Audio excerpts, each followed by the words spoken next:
Hey everybody, Goat from Goat and Hog here. I am back with another video on the Diablo 3 Ultimate Evil Edition, and this one I am going to talk about the loot system. Now the loot system is important because why do we play Diablo 3? To get loot. Now we want to explain how it works because not everybody's all that sure exactly what's going on. What happens every time you kill a monster, anytime you open a chest, anytime you break a barrel, a random roll is going on in the background, and that's a throwback to dice. When you'd roll them on a table while playing like Dungeons and Dragons, and you'd randomly determine if you got something or if you hit a monster, that sort of thing. Well, that's going on in the game, in the background, determining, is this person going to get loot? Now, if it decides, yes, you did get loot because you had a successful roll, then it determines what kind of loot you're going to get. Are you going to get a sword? Are you going to get an amulet? Are you going to get some gold? Once it determines that, then it has to figure out the quality of the loot you're going to get. It has a range of different things it can pick from that I'll cover here shortly. Once it determines the quality of the loot, then it will determine what sort of stats are going to be on there. Life on hit, more damage, more int, more strength. And a little note with that is it always favors your character's primary stat if it's going to have something like that on there. So you won't generally see plus strength items being dropped for a witch doctor or for a wizard. You will generally see plus int stuff being dropped for them.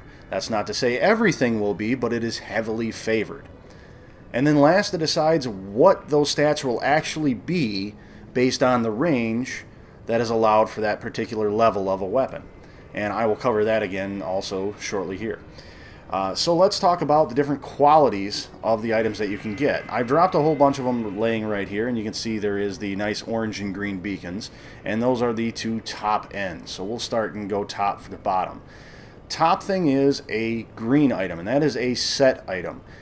Set items are better than legendaries. I'm sure you've heard of legendaries by now, but set items, when you collect a few of them, you will get set bonuses, and you'll see those in the descriptions of the particular items.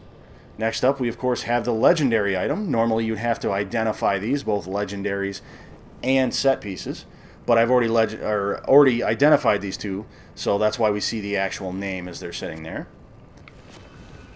The yellow here is a rare item. I almost said magic, but that is the next one down. I apologize. This is a rare item. They are very good quality. It's just under legendary. It's not a bad thing to have.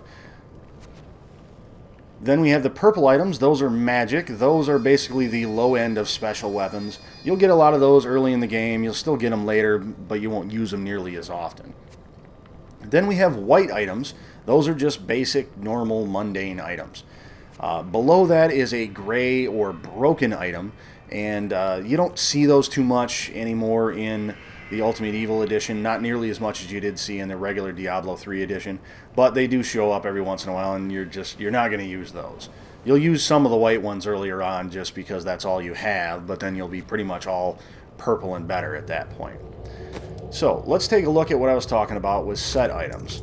So we go over here and compare this, and you can see down under there, if you had both the Force and the Will, you would get a two-piece set bonus. And why do you need two? You can see the two in parentheses next to set, and that lets you know that you need two of them to get that set bonus. Now, if we take a look at my helmet, you can see it has a lot more pieces, and for a two-piece set you get a bonus, which I currently have active. I have the two-piece set bonus of 500 int. And if I had four-piece, you get that bonus that a meteor would fall and revive. And if you had a six-piece set, you get that last one there. That's how sets work, and that is how legendaries work. And the ranges, that was the last part I want to talk about. You can see I have the stat ranges currently enabled. You can see that I have 740 intelligence on this particular Firebird's plume. Now, it can normally range between 626 and 750. So I ended up with a very good roll on that. Now the 34% life, that actually has a gem in that, so that one's skewed. You won't, if I took the gem out, you'd see the normal roll for there. And you can see like gold from monsters, I had a top end roll on that, but the duration of the control effects was somewhere in the middle. So that'll get you a little bit of a feel for, is this a really good version of that item? And as you can see, I'm getting a little hint a little bit towards the enchanting. Next to the life one, it has that little kind of a recycle symbol. That means I did some enchanting there to try for a better thing, and I ended up with a open socket there, and I used that to put that in there. But we'll cover that in a later one. But that is how the loot system works.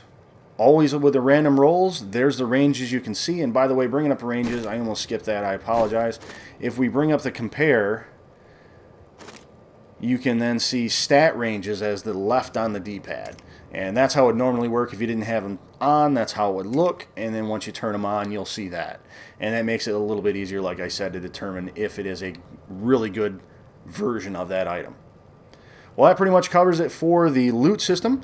Next, I'm going to cover the inventory and inventory management, so you'll see a little bit more how to deal with all this stuff in your inventory. Make sure you check out the text version of these guides that is posted over at the Diablo forums. We'll have a link for that in the description.